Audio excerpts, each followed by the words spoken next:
ॐ आपायन्तु ममङ्गान् वाक्प्राणश्चक्षुश्रोत्रमथो बलिमिन्द्रियाणि च सर्वं ब्रह्मोपनिषदं माहं ब्रह्म निराकुर्यां मा ब्रह्म निराकरोत् अनिराकरणमस्तु निराकरणं मे अस्तु तदात्मनि निरते यः उपनिषत्सु धर्मास्ते मयि सन्तु ते मयि सन्तु। ॐ सहनावतु सहनौ भुनक्तु सह वीर्यं करवावहै तेजस्विनावधीतमस्तु मा विद्विषावहै। ॐ वसुदेवसुतं देवं कंसचाणूरमर्दनं देवकी परमानन्दं वन्दे कृष्णं जगद्गुरुं। श्रीराम जय राम श्री राम जय राम। धर्म प्राण सत्संग प्रेमी सज्जनों, श्रीमद् भगवद गीता का 18वां अध्याय चल रहा है। गुणों के आधार पर कर्म कई प्रकार के होते हैं। सात्विक कर्म कैसे होते हैं, राजसिक कर्म कैसे होते हैं, तामसिक कर्म कैसे होते हैं। गुणों के आधार पर बुद्धि 3 प्रकार की होती है। सात्विक बुद्धि कैसी होती है, राजसिक कैसी होती है, तामसिक कैसी होती है, ये सब आप सुन रहे थे।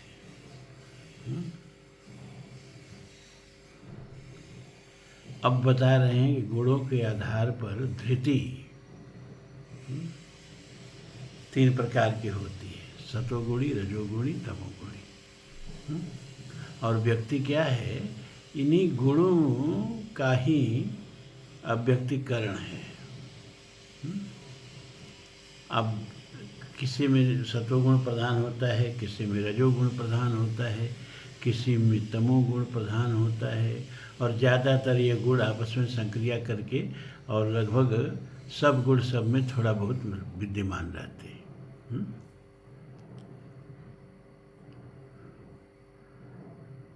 जब चित्त में सतोगुण हो तो समझ लो चित्त ब्राह्मण है। और जैसा चित्त है, जैसा अंतःकरण है, आप वही हैं।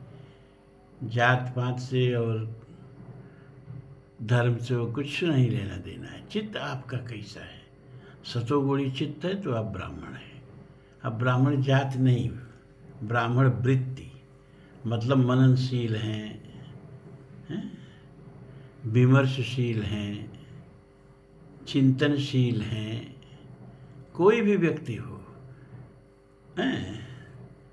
जैसे भीमराव अंबेडकर जी थे, अगर वो ब्राह्मण नहीं तो ब्राह्मण कौन है, जात क्या होती है? वो आदमी विद्वान था। भारत को उसका संविधान का ड्राफ्टिंग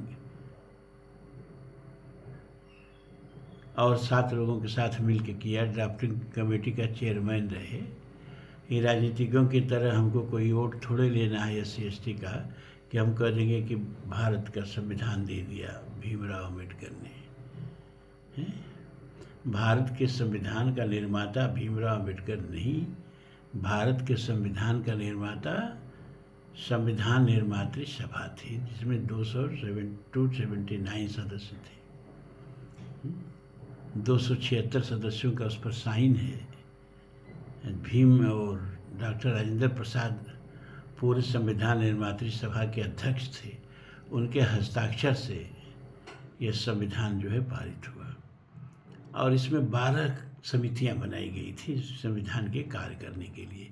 इसमें 3 समितियों के अध्यक्ष पंडित जवाहरलाल नेहरू थे, 2 समितियों के अध्यक्ष वल्लभ भाई पटेल जी थे, और ड्राफ्टिंग कमेटी एक बनी थी जिसमें 8 सदस्य थे, और उसके चेयरमैन जो हैं गांधी जी की इच्छा से, और उसमें सब एक से एक विद्वान थे। भीमराव अंबेडकर जी को बनाया गया।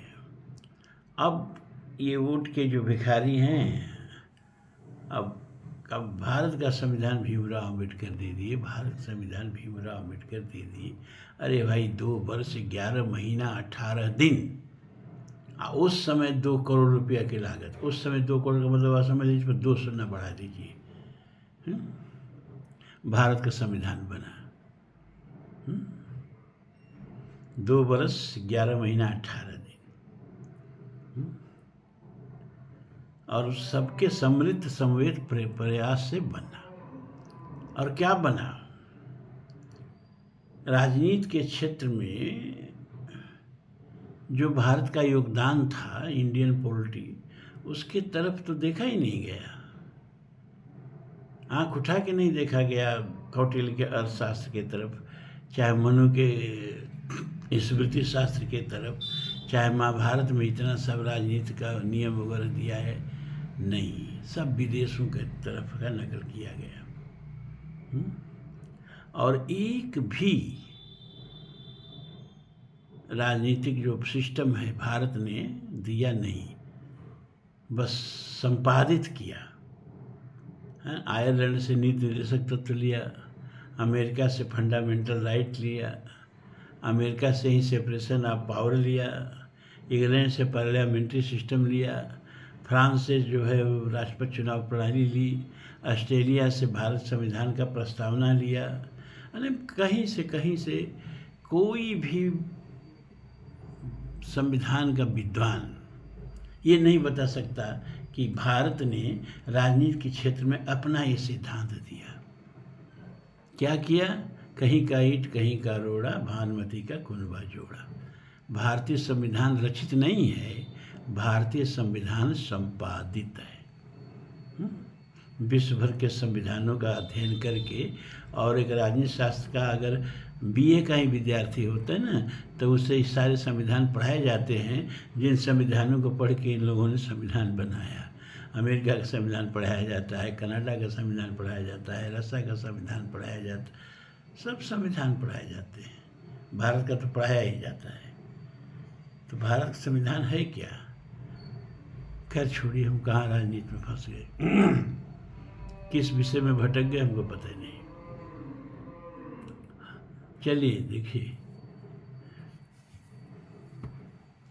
हाँ, इसलिए कि गुणों के आधार पर वर्ण का निर्धारण होता है, जन्म के आधार पर नहीं। ये हम कह रहे थे कि गुणों के आधार पर भीमराव अम्बेडकर भी ब्राह्मण ही थे, जात के आधार पर जो उनकी जात रही हो। तो 30वां श्लोक देखिए अब, क्या नहीं 33वां देखिए अब, 32 तक कल हो गया था।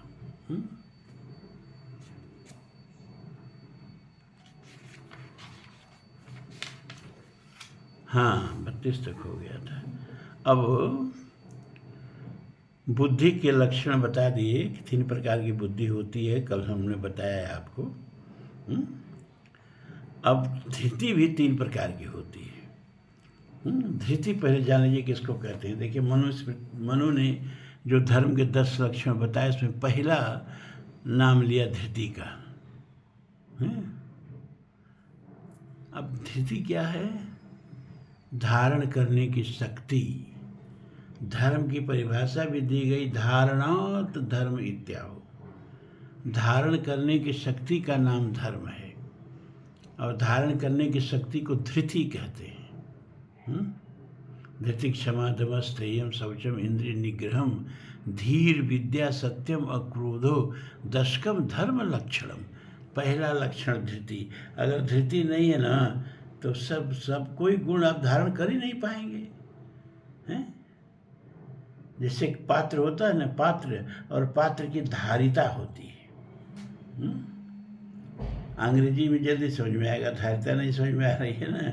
पात्र की एक कैपेसिटी होती है, इसमें कितना आधा लीटर पानी हटेगा कि 1 लीटर पानी हटेगा कि 10 लीटर पानी हटेगा, जी कितना हटेगा उसमें कोई पदार्थ, इससे उसको धारिता कहेंगे, उसकी धारिता कहेंगे। और उसकी धारिता ही ना हो तो कुछ पानी नहीं हटेगा, कोई चीज़ नहीं हटेगी। है उसी तरह से मनुष्य की एक अपनी धारिता होनी चाहिए। अब आपकी धारिता कितनी है, कितनी चीज़ों को धारण कर सकते हैं आप। कुछ लोग हैं तो इधर से सुनेंगे, इधर से भूल जाएंगे। पूछिए कि भैया कल सत्संग में क्या क्या बताया गया था, तो नहीं बता पाएंगे। तो ऐसे लोगों की क्या उन्नति होगी भाई?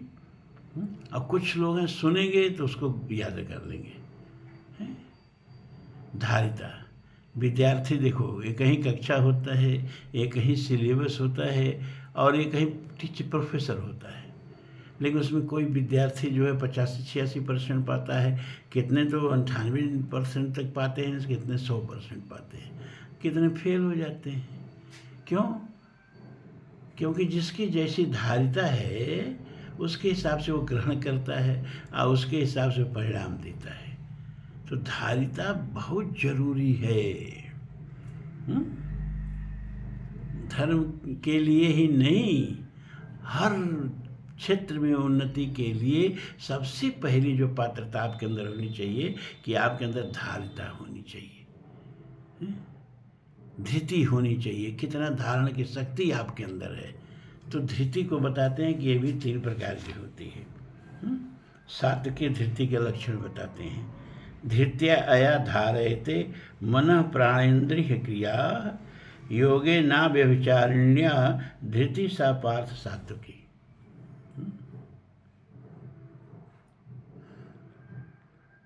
धृति कौन है भैया? कि योगेन अव्यभिचारिण्या, जो योग के द्वारा, यानी धृति को बढ़ाया भी जा सकता है, इसीलिए भगवान ने योग का नाम लिया। योग से आपकी धृति बढ़ेगी, आपकी स्मृति बढ़ेगी, आपकी पात्रता बढ़ेगी, हैं? प्राण को भी धारण करने की क्रिया, कितना प्राण आप धारण करते हैं। आप वायु को प्राण ही कहते हैं, आप वायु लिए वायु छोड़ दिए, लेकिन ऐसा ही नहीं है। यह वायु भीतर जाकर के इसका बहुत कार्य हो जाता है। शरीर की जितनी कोशिकाएं हैं 35-36 अरब, सब में ये हवा जाती है। वहाँ जारण की क्रिया होती है, मेटाबॉलिज्म की क्रिया होती है, उससे ऊर्जा पैदा होती है। जारण की क्रिया न हो तो ट्रेन भी न चले, जारण की क्रिया न हो तो आपकी मोटरसाइकिल भी नहीं चले। सब में ईंधन जलता है कि नहीं जलता है?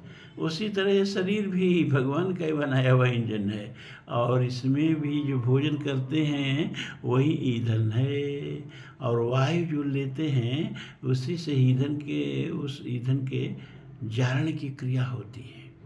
अब उसमें व्यक्ति की क्षमता बनती है कि इसके अंदर कितनी क्षमता है, कितनी ताकत है। तो धारिता भी योग से बढ़ाई जा सकती है, अभ्यास से बढ़ाई जा सकती है। इसीलिए भगवान योग का नाम ले रहे हैं। अव्यभिचारिण्या धृति सा पार्थ सात्विकी। अव्यभिचारिण्या, ये शब्द बड़ा महत्वपूर्ण है। विलासिता की बुद्धि को व्यभिचारी बुद्धि कहते हैं, भोग वृत्ति को व्यभिचारी वृत्ति कहते हैं, और भोग नहीं, जीवन है तो इसको संभाल के तो चलना ही होगा, लेकिन इसको भोग वृत्ति नहीं बनानी चाहिए, भोग की तरफ रुचि नहीं होनी चाहिए। शरीर को उतना ही सुख दो कि यह विलासी न हो जाए, और विलासिता की इसको आदत न पड़ जाए।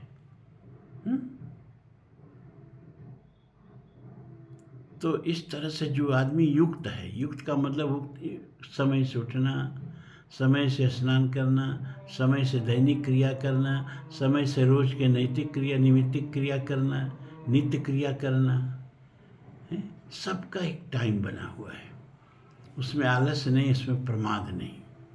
इस तरह के जीवन प्रणाली को युक्त जीवन प्रणाली कहते हैं। युक्ताहार विहारस्य युक्त चेष्टस्य कर्मसु युक्त सपनावबोधस्य योगो भवति दुःखा। ये नहीं कि जो मिला वही खा लिए। क्या खाना है ये भी युक्त है। जब मन किया तबे सो गए, नहीं, कब सोना है ये भी युक्त, माने नियमित है, रेगुलेटेड है। कब विहार करना है, कब मनोरंजन करना है, ये भी रेगुलेटेड है, ये भी नियुक्त है, नियम है, युक्त है।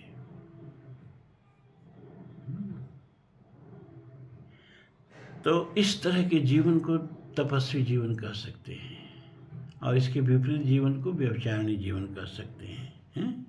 तो अव्यभिचारिण्या माने व्यभिचारिता न हो जीवन में, संयम हो जीवन में, तपस्विता हो जीवन में। और तपस्विता का हमने बार बार बताया है कि शरीर को मार डालना तपस्विता नहीं है, इसको एक नियमों में आबद्ध कर देना।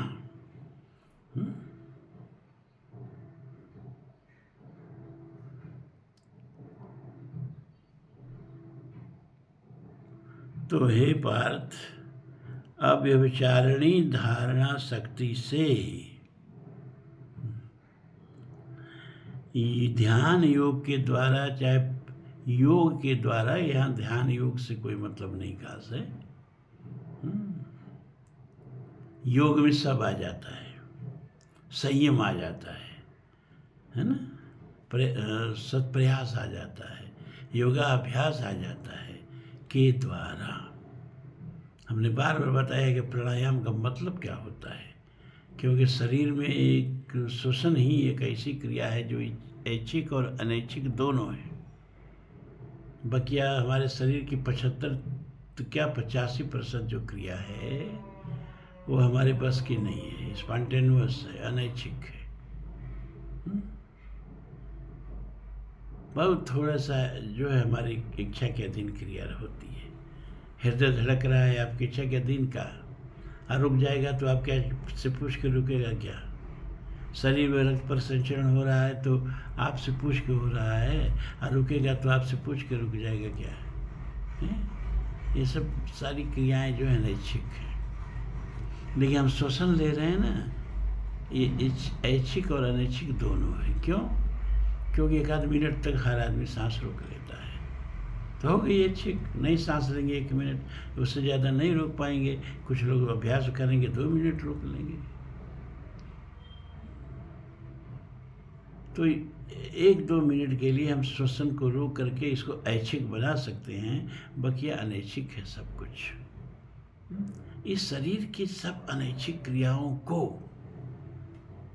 प्राणायाम के माध्यम से ऐच्छिक बना देना, अपनी इच्छा के अधीन कर देना, इसकी शुरुआत प्राणायाम से होती है। इस पर आज इस समय ज़्यादा नहीं बोलेंगे, समय ज़्यादा लग जाएगा। तो योग के अभ्यास के द्वारा मन, प्राण और इंद्रिय क्रियाओं को जो धारण करता है वह धृति सात्विकी होती है।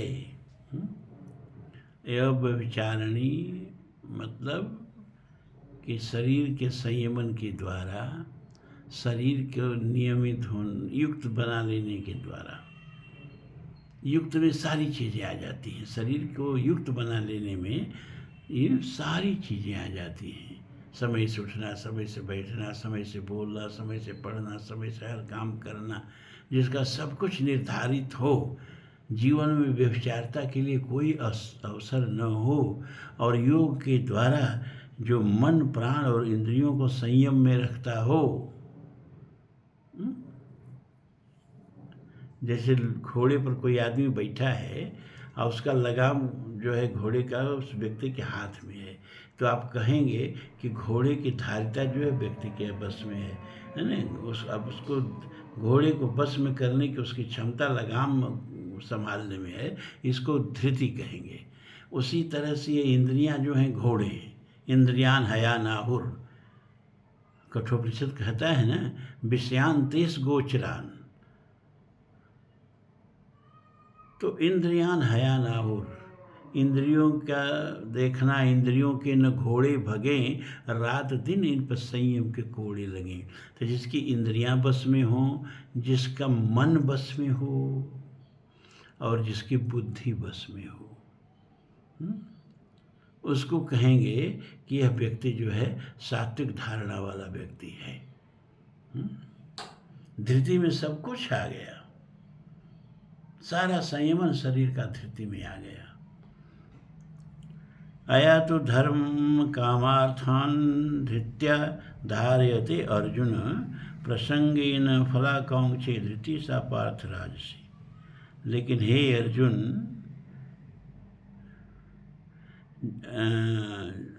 अया धर्म कामार्थान धृत्या, धर्म कामार्थान, धर्म अर्थ और काम। तो हे अर्जुन, फल की इच्छा, फलाकांक्षी माने फल की इच्छा वाला मनुष्य, अया माने जिस, धृत्या माने धारणा शक्ति से।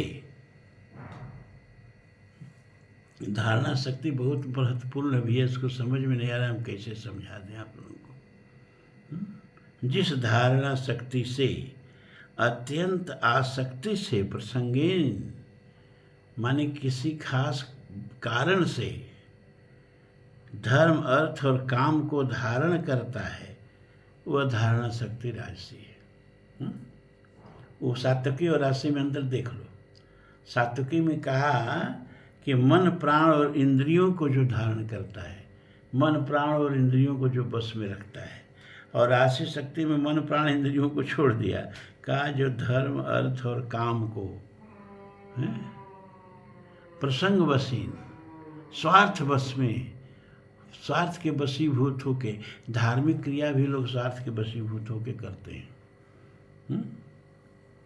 अब जब परीक्षा आती है तो हम देखते हैं हनुमान जी के मंदिरों में बच्चों के, विद्यार्थियों की भीड़ बढ़ जाती है।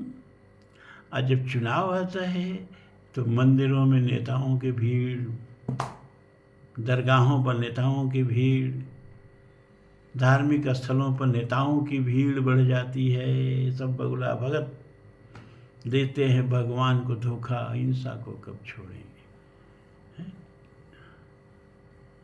तो स्वार्थ से धर्म भी होता है। तो जो स्वार्थ से धर्म का आचरण करते हैं, स्वार्थ से दान भी करते हैं, और काम,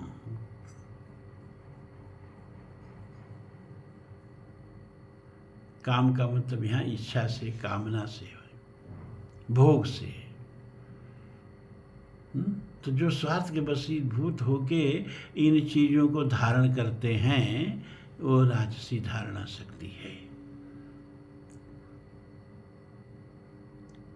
अया स्वप्नम भयम शोकम विषादम मदमीव च न विमुंचति दुर्मेधा धृति सपाथ तामसी। अया स्वप्नम माने जिस धारणा शक्ति से, स्वप्न माने निद्रा, यहाँ समझ लीजिए।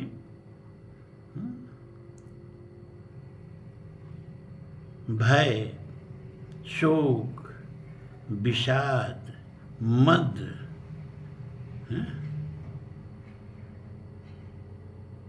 को त्याग नहीं करता है।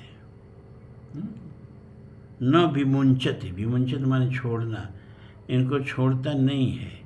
जिस धारणा शक्ति से ये सबको पकड़े रहता है। निद्रा हमने कहा न, जहाँ मन करेगा वहीं झपकी लेने लगेंगे। सोने का समय युक्त आहार नहीं है।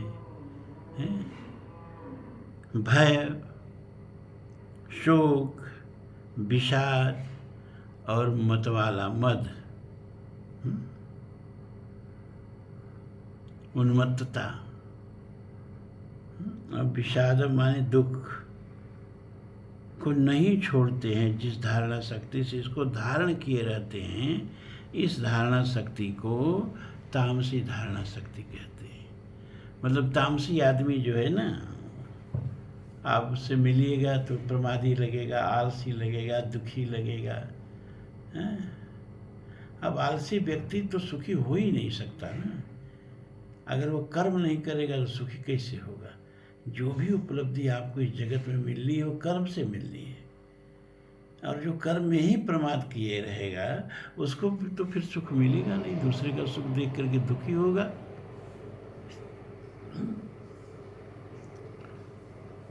और भय, अनीत करने वाले का, अधर्म करने वाले का, बुरा कर्म करने वाले हमेशा भयभीत रहते हैं, है ना, हमेशा भयभीत रहते हैं।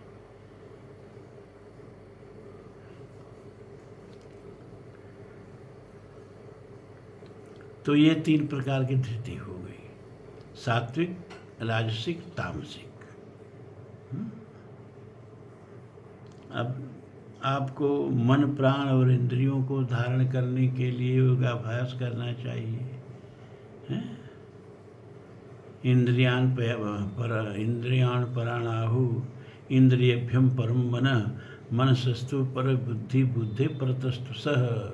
गीता में भगवान तीसरे अध्याय में कहते हैं कि इंद्रियों से बलवान मन है, इसलिए मन से इंद्रियों को बस में करो। और मन अगर बिगड़ने लगे तो उससे बलवान बुद्धि है, बुद्धि से मन को बस में करो। और बुद्धि गड़बड़ाने लगे तो सबसे शक्तिशाली हृदय का सम्राट, शरीर का सम्राट जो है आत्मा है, आत्मा से सबको बस में करो। यह सात्विकी धृति है।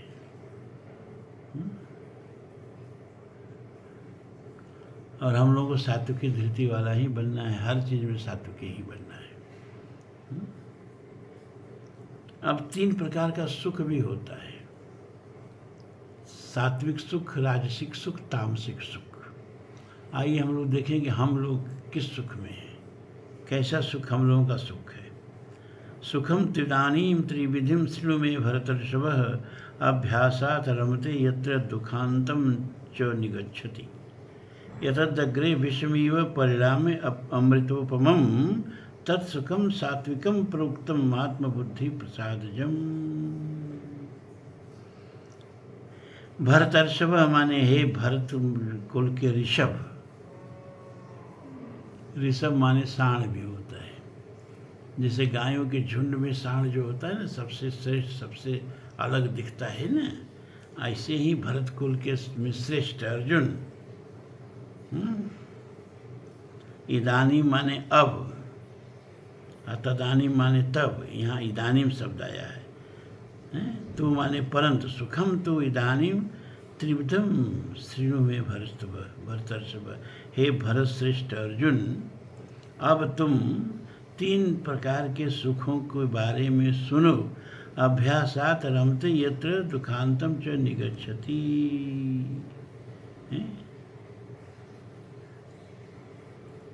जिस अभ्यासात् रमते यत्र दुखांते च निगच्छति, जिस सुख अभ्यास से, तप से, साधन से, भजन से, सत्संग से, योग से, धर्माचरण से प्राप्त होता है, और दुखांतम च निगच्छति, दुख का जो है हमेशा के लिए अंत हो जाता है।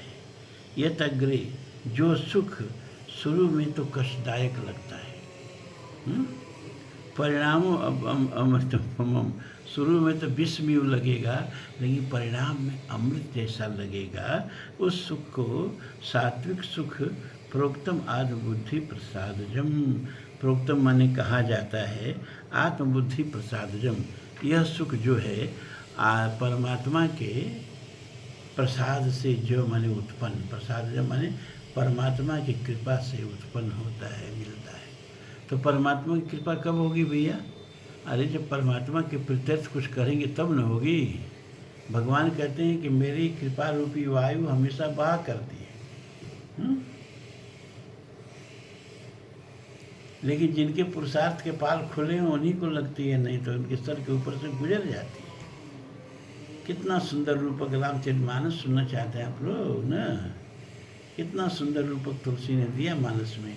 यह तन नरतन भव सागर कहूँ बेरो, सन्मुख मरुत अनुग्रह मेरो, कर्णधार सदगुर दृढ़ नावा, दुर्लभ साज सुलभ कर पावा, जोन तरई भव सागर नर शरीर अस पाए, अते नर निंदक मंद मति आत्माहन गति जाए। बेड़ा किसको कहते हैं?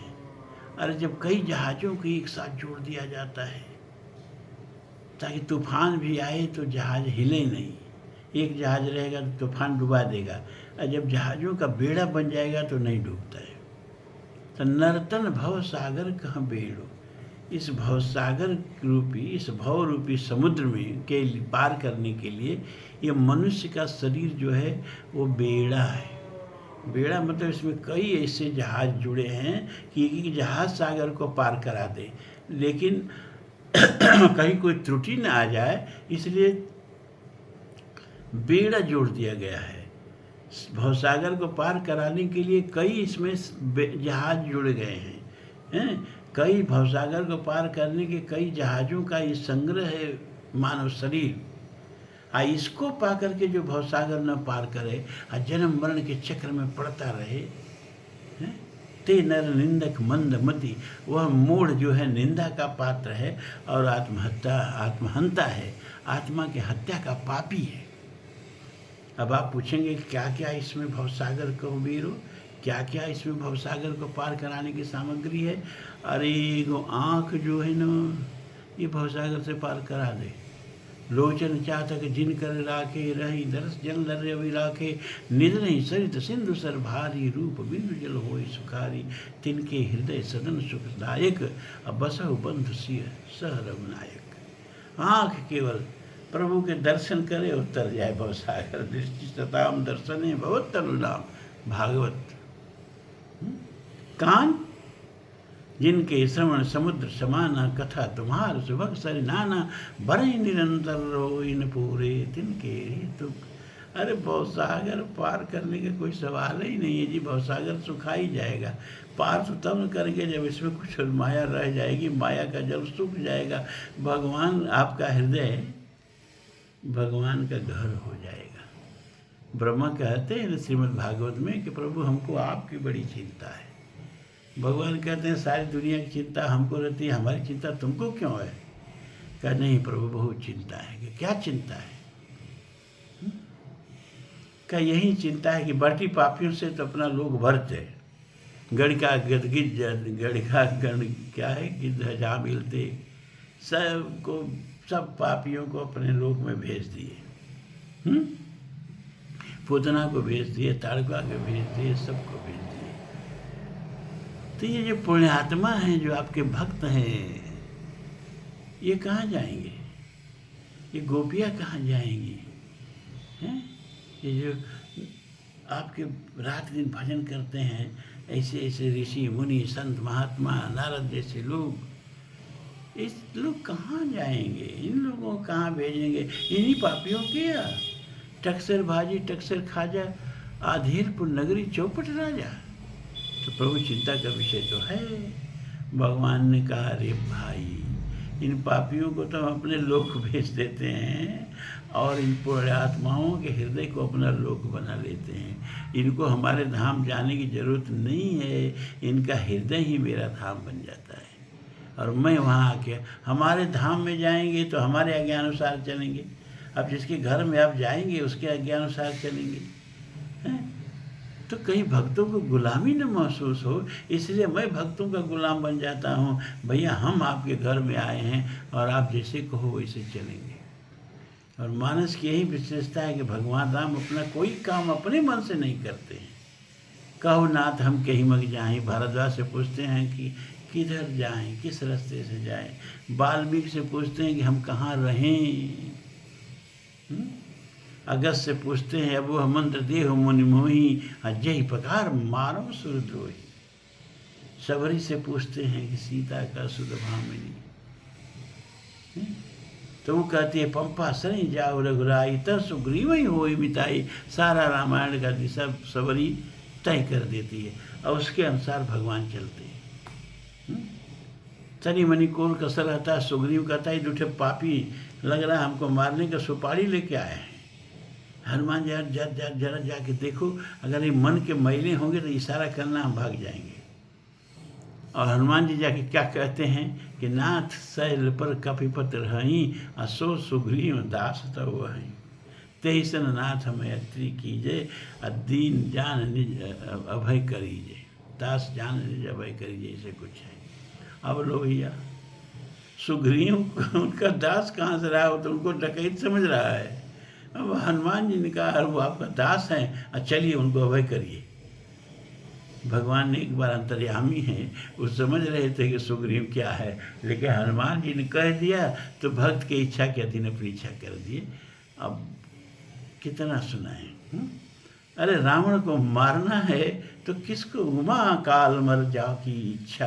अरे काल भी मर जाए, लेकिन विभीषण से पूछते हैं कैसे मारे भैया, ये तो मर ही नहीं रहा है। तो देखा आपने, भक्तों के हृदय में प्रभु आके वास कर लेते हैं और भक्तों के गुलाम बन जाते हैं, भक्तों की इच्छा अनुसार चलते हैं। तो एक एक अंग आपका, जिह्वा चातक जिनकर राखे हैं, जिह्वा कर प्रभु का नाम रटे, नाम लीत भव सिंधु सुखाई। पार करने की क्या जरूरत है, समुद्र ही भवसागर सुख जाए, नाम लीत भव सिंधु सुखाई, करहु विचार सुजल बनवाई। हाथ कर नित करई राम पद पूजा, राम भरोस हृदय नहीं जूझा, राम चरण तीरथ चल जाहि, चरण त्याग तार कर दे भवसागर। यानी एक एक अंग जो है भवसागर को पार कराने के लिए पर्याप्त हैं, और ये सारी अंगों को मनुष्य शरीर में डाल दिया भगवान ने। आए जो न तरई भवसागर न शरीर रस पाए। लेकिन देखो ना, यही भाग्य रह गया, समय अपनों का हो गया। ओम पूर्णमदः पूर्णमिदं पूर्णात् पूर्णमुदच्यते पूर्णस्य पूर्णमादाय पूर्णमेवावशिष्यते।